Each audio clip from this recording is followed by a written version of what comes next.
UFC 296 has just wrapped up. I'm joined by Isaac Diaz, and we're going to recap the main card of this illustrious UFC card. It was incredible from top to bottom. So many knockouts, so many highlights. I couldn't believe it. The last card of the UFC for the year.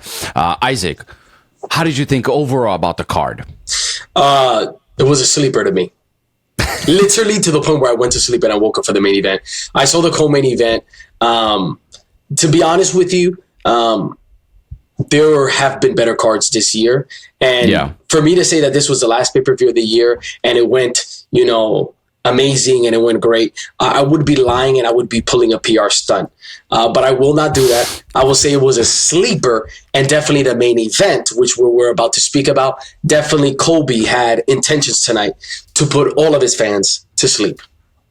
Yeah, that's very true. We're actually going to go into the co-main event for the flyweight title with Alexandre Pantoja retaining the title against Brandon Royval. What did you think about that fight? And overall, how did you feel about the contenders' ability to rally up there in the end, but still not get the win? Well, I'll tell you this. Some people like to say, oh, man, he came up short, a little too late. But if at the fifth round you decide to fight, you are a complete, we don't want to get flagged, but you have some mental issues. No, at this point, to be honest with you, Pantoja, even into the fifth round, he was being gassed. And he caught him with some nice shots. But Pantoja, I want you to know something about Pantoja. Anytime he got caught with a clean shot, he's like a bull. He's like a pit bull. He always went for the takedown. It was almost a zombie-like type of a fighter, which I love that about him, about Pantoja, because he's the type of fighter you're going to have to kill him in there. 100%. It's crazy because he was getting fatigued in the later parts of that round. But he would not fade. He would not fade, and his technique was still amazing. Even when he was scrambling on the ground, going for those takedowns, right? And even the way he spun around his back, to try to get dominant position with and putting the hooks in. There was a few times where he was close to getting submitted there. But wow, what a champion! I would also say this: for a second title defense, I will tell you this right now: he's not an exciting champion. Yeah. And it's crazy because John Anik at the end of that fight, he said the flyweight division is not dead or something like that. The flyweight division continues living because it's always been on this thread, right? It's always been on this thread.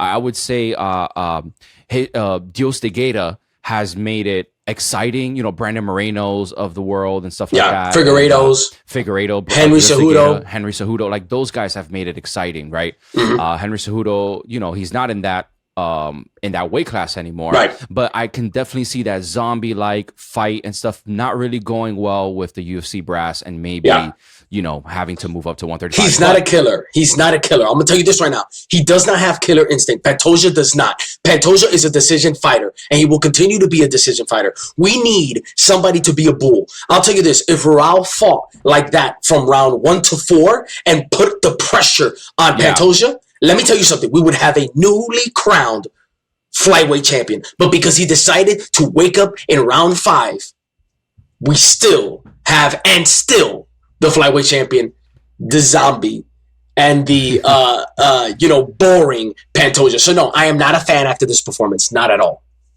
Well, we're going to move on to the main event of the evening. And here we have Colby Covington versus Leon Edwards, who retained his welterweight champion. We saw right from the beginning that Colby was not his normal self.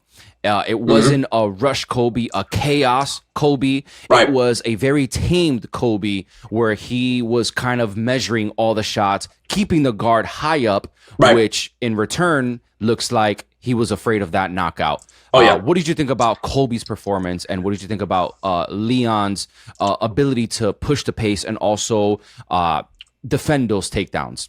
Well, listen, guys, I'll tell you this right in the beginning.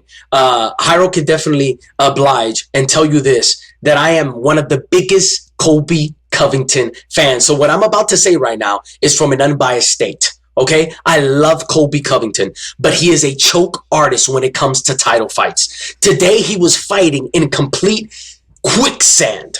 It was almost as if he showed up and he was afraid of getting knocked out for the things that he has been saying. So I'm going to be honest with you, from round 1 to 5, for me to see him get up from the floor, listen to this, after he had some ground control on Leon in the 5th round, and see him get up with his hands up celebrating is complete delusion. He was dominated from round 1 to 5, except in the ending of that round 5. And let me tell you something. I believe Leon won 1 through 5. He had his moments. Colby had his little moments. But was it something that was going to be pushed into a finish? Was it something that was making a difference in the fight? Absolutely not. Colby choked today. He came in to this fight to do absolutely nothing. And you know what I really think was the biggest pressure there? What? Donald J. Trump. He was in the building there, front and center, toad face and all. Like, you know, just wow. You know, what a scene too, and what a pop when he came out too. What a pop. You know, I saw Leon's performance, and he looked like a man that was measured, technical. I didn't see the killer instinct really in this fight, where he was kind of going for it, because going against people like someone like Shavkat Rakhmonov, who's going to put on the pressure, you know, someone like Bilal, who's also going to put on the pressure, you know, it's going to be a hard fight when he fights either of those people, whether it's probably going to be Bilal next, right? He was the guy that weighed in for this weekend's fight for in case one drops out. So, you know, I think that Leon was definitely fighting emotional in a way, but he calmed himself. You know, he said it in the interview with Joe that he was crying actually in the back because of what his dad was murdered, you know, and then we all know that Colby's playing this heel part of it. I think I was telling you this through text, where I said, man, I love how Chael did it, because there was still moments of like, this is a character, this is a heel, you know, that he's pertained. There were still people cheering for him and stuff. And there's people, of course, cheering for Colby, you know, but I think it just went too far when he mentioned that in the press conference. That's where you saw Leon get upset and all that, you know, and like, he was talking about Colby with Joe, and you can tell he was like choking up about it already. Like he didn't hug him, didn't like say, yo, good fight, nothing like that. Right. It was an emotional fight. I think the coach was even arguing with Colby, Leon's coach, the one that said, don't get bullied, son. You know, that one. He was actually fighting with him. You know, it was a pretty crazy interaction. All in all, Leon retains his title, and he continues to go on, whether it's Bilal or Shavkat. I think Bilal gets, in terms of meritocracy, I believe that Bilal should get the title fight. Sure, if we're going to go by the rankings, sure, Bilal should get the next title shot. But I'm going to tell you this right now. Leon is a boring champion. I may go into Colby mode right now. If someone made fun of my father and said, hey, you know what? For example, my father, if my father was killed, like just like Leon's dad was killed in such a tragic way. If someone told me that joke and I have the ability to fight them the next day, I'm going to kill them. I'm not going to go to decision. So to me right now, they both failed. Colby failed at obtaining and backing up his trash talk and winning finally the official title, because he is a champion. I want you guys to understand this. An interim champion is a champion. He is recognized as a champion in the welterweight division. Is he the undisputed champion? No, he could never win the undisputed title, but he was a champion in his division. But I'm going to talk about Leon now. Leon is a boring fighter. He doesn't look, and I'm gonna tell you right now, other than the headshot, you know, boom, whatever crap that he has, I'm gonna be honest with you. That is not going to, that was a phase. I don't believe that's gonna happen again. He's not gonna be knocking people out with a headshot.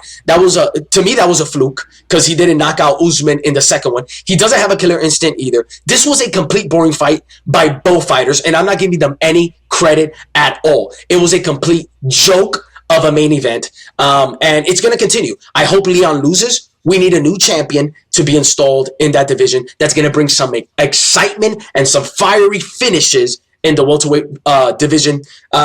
He's a copy. Look, he's a wish list. Listen to this. He is a wish list copy of Usman. If you want to buy a wish list Usman, his name is Leon Edwards. Well, some of the highlights from UFC 296 was right in the beginning of the main card. I mean, what a knockout, Isaac. Like, I'm talking about a knockout with against Josh Emmett and Bryce Mitchell. Bryce Mitchell completely out cold from that overhand right. Was scary. Insane. Very scary. Yes. That's what Leon needed to do. But let's not divert. Let's not divert. No, and then we had Stephen Thompson versus Shavkat Rachmanov, and got submitted in the second round. Do you think that Stephen should retire? It's time to hang him up. It's time to hang him up. Look, I'm gonna be honest with you. He will never fight for the title. At this point, he is literally signing up for some more brain damage.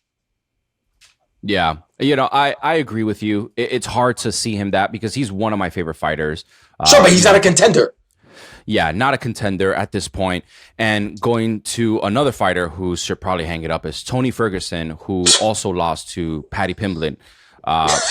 Unfortunate situation, but he's gonna take this as a moral victory. Right. Got David Goggins there in his corner, which is crazy. Telling him to carry the boats and all these things. It's just absolutely wild seeing David Goggins as a coach in UFC. And look, if Colby does not, it's not Colby's. If Tony does not retire, we can rest assured right now, he has mental illness. I don't know, right? I'm not a clinician, but he's going to take this as a moral victory because he didn't get finished. Sure, he's delusional. He made it all 5 rounds. Right. Now in a 7-fight losing streak, if the UFC does not let him go, UFC, let me tell you this right now, you should be sued. I'm serious. If you, look, I think that Dana White should have done exactly what he did with BJ Penn. Hey, BJ Penn, if you lose one more fight, we're not giving you another one. We're not giving you another one. Yeah. Dana White, step in, save this man's brain cells because his next fight may be his last. Well, there you heard it, folks, from Isaac Diaz. Guys, UFC 296, last card of the year. Let us know what you think about the card. Comment, subscribe, like this video. Let us know if you want to see more videos in 2024. This will be our last MMA video for this channel. So we will be seeing you next time. Isaac Diaz, thank you so much for a wonderful year of fights, of reactions and all that. But you know what? Hold on. This is for the people because I'm getting real ticked off. For the people who are saying for Colby to retire, you are a complete tard. I'm sorry to say it, and I'm gonna say it straight up. Do you know how many? He is a money fight. Listen, Colby is the type of fighter that he will not win a title, but he can put on, some of the best press conferences. The next fight we need to see with Colby Covington is Colby versus Dustin Poirier.